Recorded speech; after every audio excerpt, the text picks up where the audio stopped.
রাজনগর ব্লকের শীর্ষা ফুটবল ময়দানে 3 দিন ব্যাপী ফুটবল প্রতিযোগিতার আয়োজন করা হয়। পরিচালনায় শীর্ষা ফুটবল টিম 7 সেপ্টেম্বর শনিবার থেকে 9 সেপ্টেম্বর সোমবার পর্যন্ত তা অনুষ্ঠিত হয়। শেষ দিনে সেমিফাইনাল এবং ফাইনাল খেলা অনুষ্ঠিত হয়। মঞ্চে আমন্ত্রিত অতিথি ও বিশিষ্টজনেরা উপস্থিত ছিলেন। প্রথম সেমিফাইনাল কবিলাসপুর ফুটবল টিম বনাম ঝিকরা ইয়ং স্টার টিমের মধ্যে এবং দ্বিতীয় সেমিফাইনাল খোদাইবাগ নাইট স্টার বনাম AAMH বুধুপুর টিমের মধ্যে অনুষ্ঠিত হয়।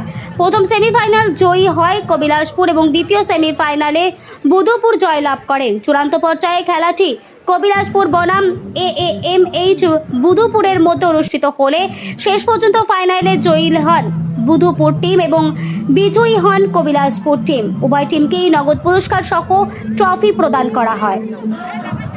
বীরভূমের রাজনগর থেকে মোহাম্মদ শফিউল আলমের report, smile India news Bangla.